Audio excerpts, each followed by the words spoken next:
What's up, y'all? It's Lori the Bike Chick from Simpson's Fitness Adventure Sports in Tyler, Texas, or White House, Texas is our actual location. But I can throw a penny and it's Tyler. I would never thought that I would have been able to have one of these in the top of the line in our store. Oh, watch out, ladies. She's gonna come and get all your times at Faulkner and Lindsay. It's the Supercaliber 9.9. Uh-oh. Dun, dun, dun, dun. Yeah. All right, he already unboxed her unboxed. There she is, the one that's gonna take all the crowns in the world, is what I was told. Look at wide this is and long. Holy cow. I don't know if y'all can see this, but look. So I know I have small hands, but that's literally 4 fingers across right there. Do y'all see that? This is what the stability is gonna come from in that bike. This is probably bigger than some of the jump bikes that we have out front. This is pretty big too, the width of that right there. Yeah, like look, it's almost as wide as a stick of deodorant. Ew, that's gross. That's weird. But that's good relative. That absolutely gives a good idea because everyone knows how big that is, you know? Put your armpit in. All right, so we're gonna look at the width of the Fuel EXE, which is very wide. So yeah, see, this is a 4-finger, so it's the same width as the Fuel EXE, which is this is the bike that I've been riding. Dude, it's like straight. It feels so rigid and climbs so freaking good. So that's maybe where they're getting that from too, a little bit. All right, so we rebuilt up my top fuel. It's a 2000, or was it? No, it's a 2020 is what it is. So the new Supercalibers are 4 fingers long. This one's only 3 fingers long. So the stability is probably gonna be a little bit different and better on hers. So, but we'll see. I'm gonna try to get used to this one again. I really like my Fuel EXE because it just feels so much comfortable because the amount of suspension that it has on the front, so. Wait, hold on. Unless it was like mine, it's not mine, I swear. I have the Generation 1, which is the Generation 2, top of the line, with the new SRAM transmission, which is gonna be incredible. There's a lot of differences between the Gen 1 and 2, which one of the reasons why I don't ride my Supercaliber Gen 1 anymore. I actually rebuilt up my 2020 top fuel, which is crazy. It's 120. Because on the descending with the Generation 1, it's just like out of control. I think they solved it with this brand new bike, which is gonna be incredible for the person that's riding it. So he just said that looks bigger. Yeah, exactly. It's way bigger. Top tube is way bigger. I bet This one right here, yeah, this one's 4 fingers across. This is the same width as my Fuel EXE. It's not tuned yet though. That looks like an expensive cassette. It's just $600. Is it? The cassette is? Yeah. Oh, wow. Hope it lasts a little while. Look at these polished brake calipers. Yeah, you can They're you not can painted. literally see yourself right there. So if Yeah. you're trying to like do your makeup or something, you can see yourself. I bet that's what they made it for. So Oh, they're you like, see, this so is you can do your cool. makeup. Too. You can move this left and I right don't know about those. to make it closer or further But they're away, and then you fast. can also tilt this too. Which is beautiful. It's one of the Yep. Racing Ralph. complaints of short people fingers. I love this. I would just do this all the time. I would just sit here and go. It's a fidget. And that's 110. 110. 110. These are new. It doesn't have shop a carbon grips. steer tube, does It it? is not. They've gone away from that. Yeah. But it is a machine. See, this is all machine lighting it up. Mm-hmm. And then this is carbon too right here, which is usually that's not. That's a beautiful bike. Mm-hmm. This is really wide too back here compared to mine. Well, they're not. Mine, this is They're not wide. aired up. and Yeah, beat that's it. true. They'll widen up once I beat them out. But yeah, I'd put some bigger tires on there if I were her. Put some 2.6s on that baby. No, I'd at least put some 2.4s, at least. So did you apply that check? Yeah, it's on your desk. This is pretty. We should have got John to come in today. Yeah, I don't know what he's doing. Well, You want He's it? busy.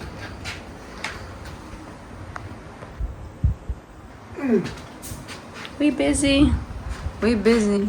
There's a lot of bikes back there. Including these big old pontos. Now that they get sick, they take up a lot of room. They get sick, huh? They get a little flat tire and they get, look at that. Yeah. Mr. Bird been bouncing around too much. Got a cough due to cold. Oh, the carcass of my Supercaliber 99. So, yes, I gutted it and I built my top fuel back up because this thing felt so squiggly on the downhills. And that is exactly why the new generation has more suspension on the rear and the front, and why it's wider and more stable, because this thing is like just out of control. And I'm so used to riding bigger stuff. Even the Fuel XE is stable off, you know. But look how little, because I'm going to be comparing a couple of things. This cannot fit a 2.4 tire. It can fit a 2.35 tire. And it's just little, so I don't have like a ruler, but I'm just going to do some comparisons. My finger will definitely help kind of give an idea. So, and then we did the funny like deodorant thing. But look, this is definitely 3 fingers wide, not 4, because it's literally, you can see how it's falling off the side right there, right here. And then this strut, this is definitely, it seems to me like this part, the actual suspension is going to be bigger, like the actual strut is bigger on the new version, not the old version. So just a lot of things. And even the underbelly, which sounds really stupid, but this seems to me like it's not near as wide. The newer one, I'm like, oh my gosh, like it looks like a freaking turkey. Like it just looks like this big belly right here with big old legs. I know some of my analogies are pretty funny, and even this is so tiny looking to me compared to the newer version. And the bottom bracket too is, it just everything, like this is not near as wide back, you know, down here as it is on the new one. So yeah, this thing's been gutted. I'm going to a more stable bike. And you see how the level brakes, that's another thing too. See how far away this is? They're like really flush to the bars now. Oh look, there's a Nike Kids bike. It's Britain's. Someone just like freaking donated that. I swear they're like angry at their kid because he walked in and he was like, oh, here you go. I'm like, dang, that's a nice bike. So yeah, Bryn's gonna get a pretty cool ride. We're gonna put a big Trek sticker right here. Justin's like, no, you're not. Like, well, I mean, maybe. It's got to be wider down here. It's definitely wider, I think. It looks like a chicken, like a little turkey with legs. Like here's the legs, and it's like your turkey dinner. A lot of new stuff. They're actually adding more suspension on the front, which that's one of the things I played with on my Generation 1. I was trying to put a 120 on it. It comes with a 110 millimeter front fork, and you can add a 120 later, or you can go back down to 100 later. They also made this 80 millimeters of suspension back here, where the Gen 1 is only 60 millimeters. So there's a lot of kick up on that Gen 1. Another thing that's huge is on the Gen 1, they didn't have a dropper post back then. They have a dropper post now on these bikes, which this person actually chose to go with a totally different one, which I wouldn't have. I would have gone with the RockShox Reverb because of this. It's like, and it's the actual, yeah, you can still get just a little bit, yeah. Yeah, so you can kind of play. This is a nice dropper too. She didn't like the color that came, you know, the post color. But anyways, this is a new transmission, which is really cool. There is no derailleur hanger. This is actually just threaded on here right through the axle, so it's in direct alignment. And you notice that there's no screws, so there's no adjustment. So essentially, it can't really get out of adjustment because it actually has like more of computer programming where it's reading the actual load and it's like snaking up here. And the whole idea is that you don't snap a chain and that you can shift under load. And I honestly think it was made for e-bikes, because e-bikes, all of a sudden you put down, you can have the bike in turbo and forget, get off the bike, get back on the bike and step on it, and you can snap a chain. So you would literally not snap a chain because of that. So another thing too is that this right here, you can be, oh, it's so cool because on an e-bike, you cannot pedal backwards on an e-bike because we ride so much e-bikes. So literally you can spin, and then if you get something caught in here, like they said, if you get like a big stick in there in your actual cog, you know how sometimes it gets like stuck, like it will jam up a little bit. It says it won't do that. And I don't really know how that they decided to do that. It keeps the transmission running smoothly, even in the event of something getting launched. German engine. Did that because this thing is still rolling. It just doesn't make, they say if a stick is in it, somehow it still knows, unless it just kind of, I don't know, it's kind of confusing how that works. But then they have like little bash guards on here. Obviously this is electronic shifting, duh. And every time you, this battery will run out no matter what within a month. So you just charge it just like you give your dog's heartworm pills. And this is so strong right here because there is not a derailleur hanger to get bent. That's like the problem, is that you crash and then it won't shift right. It's not, you know, it's not shifting good. Essentially you can jump on this and then not have a problem. And you can slap a new chain on there and it tells you like what length you need to cut it. So essentially no mechanic is needed, which I kind of think is sad. I do. So hopefully we'll sell a lot of the other stuff underneath it. But this on e-bikes, I believe that everyone should have that on an e-bike, especially on the high torque ones. That chainring is really cool too. They're trying to just get all the weight out of it. And she chose candies, that's what I use. So you can get in and out of it, you know, roll, and then it wicks the mud really good. Speaking of, here's mine from yesterday. It will just shed that mud really good. This is definitely closer together. It's just more minimalistic. Oh, and on my Gen 1, I actually put a shorter stem on mine. So that would definitely say that I would have to get a size small, because this is what comes with it. And I think that you can't put a regular stem on here because of that. Then you get the carbon little FSA right there too. I think it all locks out. You just twist shift it. My other one did that too, but it was a button.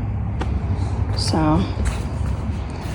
and then this is, you can open up your app and decide if you want this one easier, harder, or easier, whatever. And then you can also make your dropper go up and down from here, except she doesn't have that dropper brand because she got rid of it. So she has to have it over here, which we always use it from over here. But they said, you know, now you can also do it from here if it was, you know, brand to brand, which is not. Pod controller has 2 different buttons, and you can personalize which button does what in the AXS app. Control your reverb access post with the button you want, upshift from the button you want, downshift from another one. The Gen 2, they did give 7 more millimeters of clearance for, on, you know, they raised the bottom bracket 7 millimeters, so that way you don't have as much pedal strike. I honestly didn't have, I never thought I had that much pedal strike on the Gen 1. That's one of the reasons why I would ride it so much, is because I was like, I can continue to pedal in the corners and not have to like flush my pedals out compared to my top fuel. So I actually thought it wasn't that bad, but this is even gonna be better.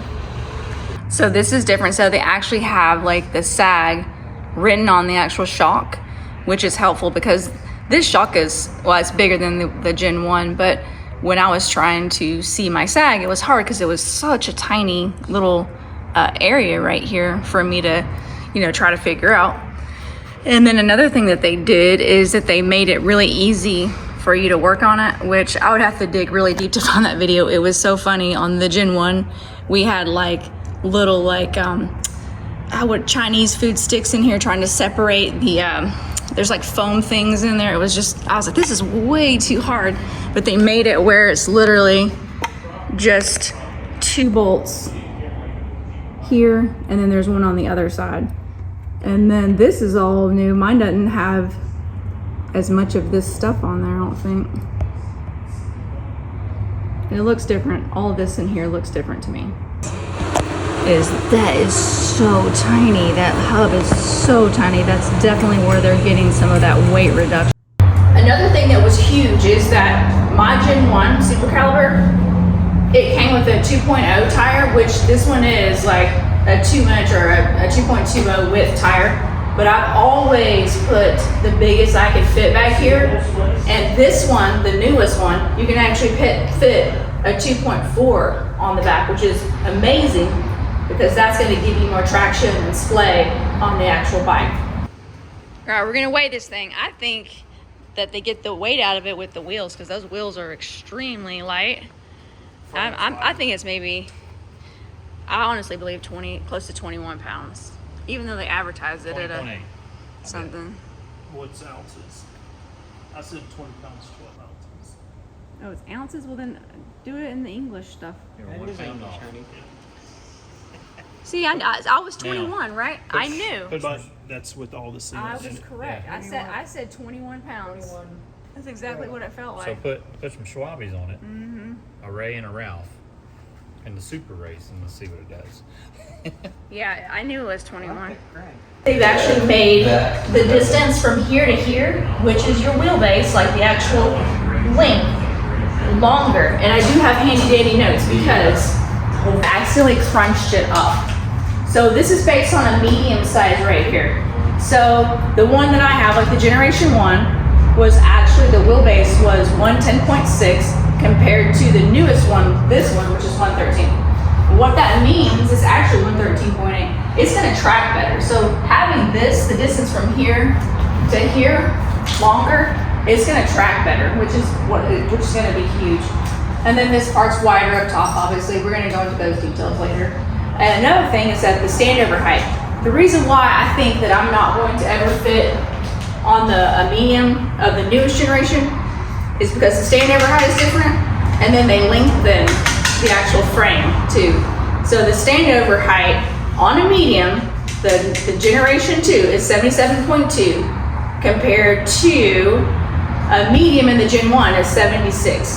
So it's a little bit of a difference. And then they did a couple other things like the frame reach, which is from like here to here, is different. So on the medium, it's a 43.5 on the Gen 2, and the Gen 1 is a 42.5. So even the distance from here to here is going to be a little bit, longer. And already, I really should be riding, I'm only 5'2", so I'm kind of like in that in between, and I chose a medium in the Gen 1 on purpose because the wheelbase and it tracked better. So I think I'm gonna have to, if I did get one, I would have to get the small. So, and in general, if I did get the newest generation in a small, it still has a longer wheelbase than the medium did in the Gen 1. Anyways, enough of those details. You guys watch, but you got to subscribe.